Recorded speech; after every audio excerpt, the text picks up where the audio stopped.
Okay, so in that last video we were using R&F waxes, but what if you don't have any of those available?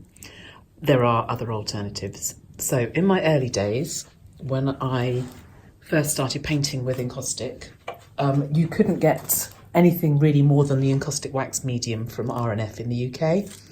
There was just very little else around, so I had to kind of improvise and make my own versions.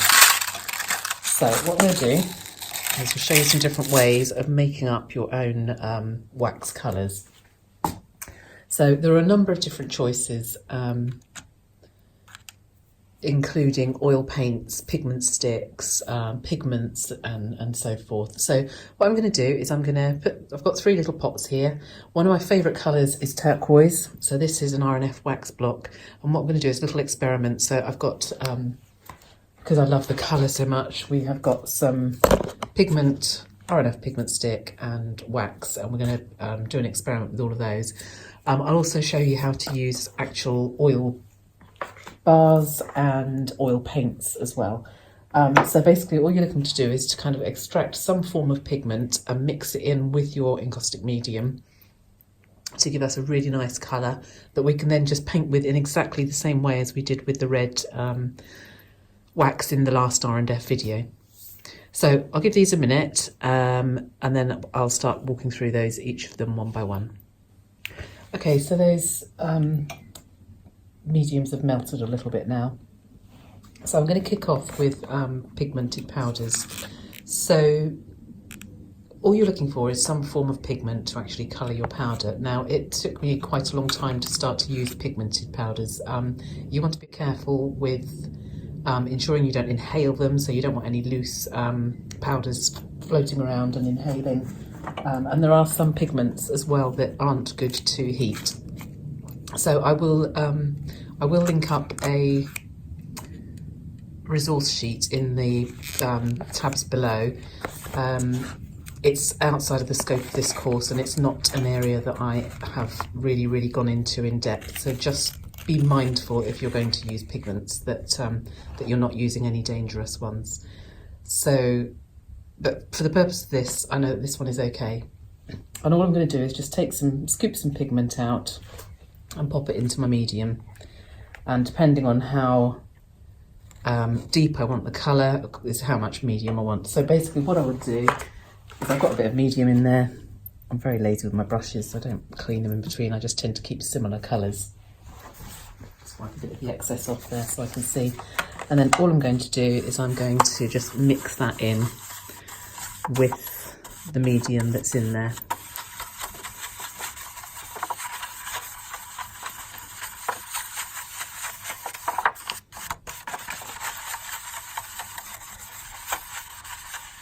Put it back on the heat.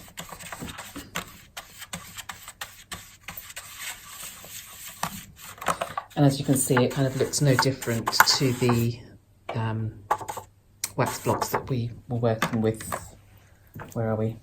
Here. So I'll use this as a test piece. So with one of my smooth primed boards that I've got, so I'm just going to start by just warming this a little bit, and I'm going to put some of this wax onto here.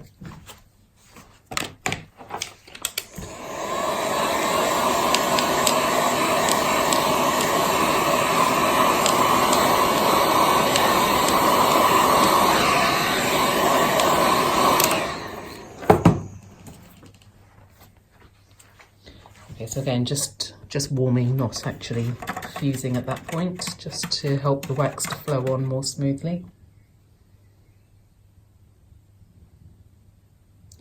And you can see you've got a really nice, good, strong band of colour there. If I felt that that was a bit too weak with too much medium in, I might add some more pigment to it, or strengthen it or weaken it according to the results that came out here. So it's as simple as that to kind of mix up your own colours with pigments. I say just be mindful of different pigments, be aware of them being airborne, you don't want to be inhaling them, but that's basically the process of binding your pigment within that wax medium. So The other way is you can use oil bars and oil sticks. Now these have quite a low oil content, so this is actually an R&F one, but you could just as easily get an oil bar. They have quite a low oil content to them. And all I would do for that is my tools ready before I start recording. Chop a piece off.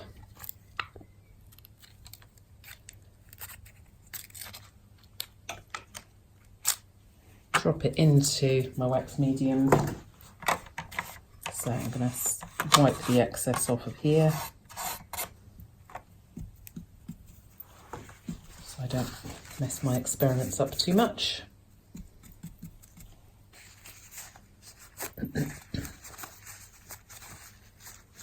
Now these have quite a bit of skin on them,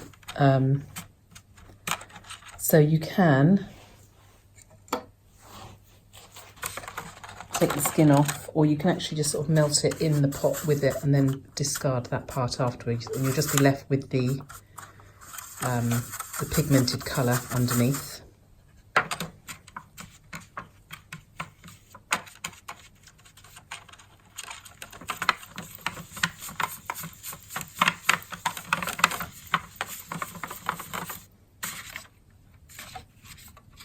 Just make sure that this oily skin doesn't land on your hot plate, because it doesn't do any favours at all. It makes it really difficult to get off. So never use oil bars directly on your hot plate.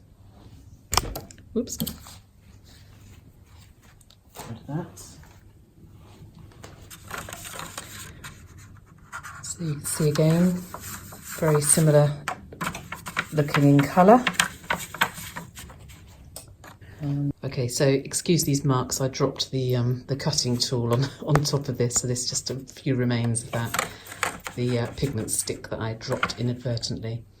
So this is encaustic wax medium with pigment sticks added to the wax, and you can see there's really very little, slight difference in strength, but that's probably because I'd put more pigment stick into the wax than I had with the pigments. You can see, but the effect is that you're just painting in the same way.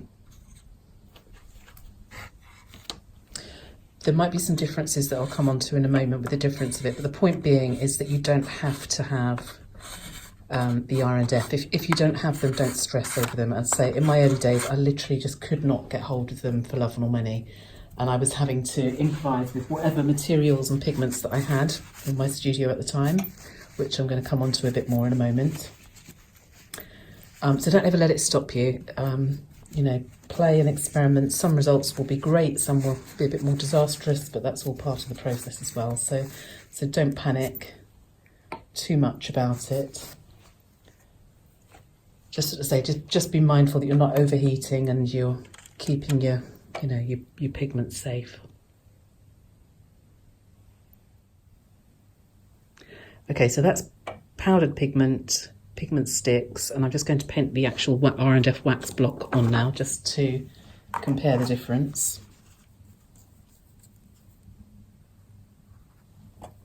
I need a bit more.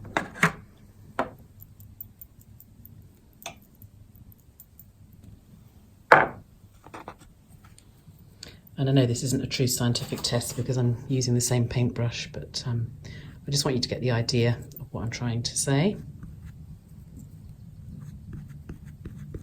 Okay, I'm just going to reheat this board because it's gone quite cool and the wax really isn't spreading well, so just one sec.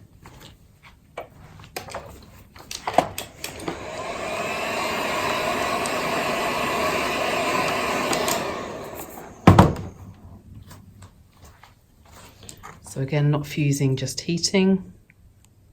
You can see that's gliding on much more smoothly now because of the warmth of the board.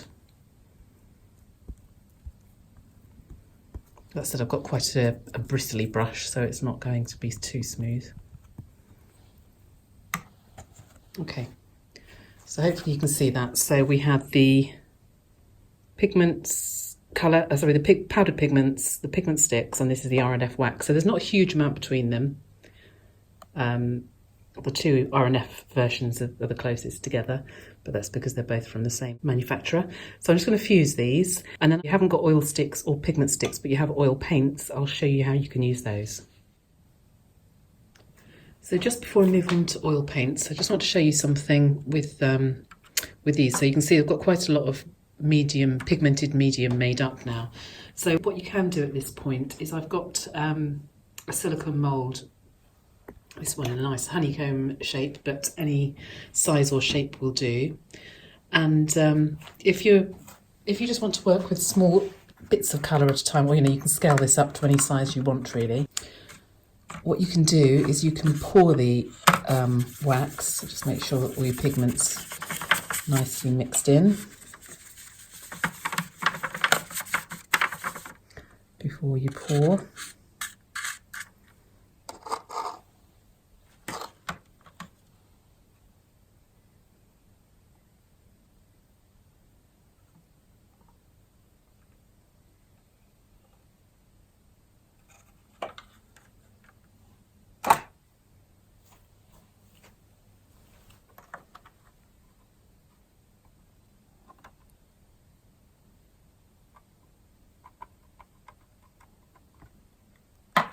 Then leave those probably overnight until they're completely and utterly solid, and they'll just pop out once they've totally solidified.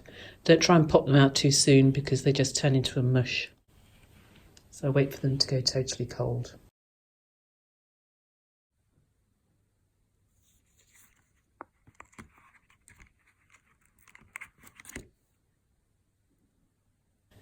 Now, one thing that just start to observe and keep an eye on is when they cool, you'll see in the base of the pots how the pigment interacts with the wax. So I'm going to just leave these to cool for a moment and just start to observe it. It's something that I want you to just go and experiment with. And you'll see the same when we start to fuse and blow the wax around on the finished pieces. The wax can behave differently according to whether you've used pigmented powders, oil paints, or whichever form of pigment. So just start to notice and see. Again, there's no right, no wrong. It's just a case of noticing. And if there's an effect that you really like, you might decide that you want to use that more in your work. Or if there's an effect you don't like, then obviously vice versa.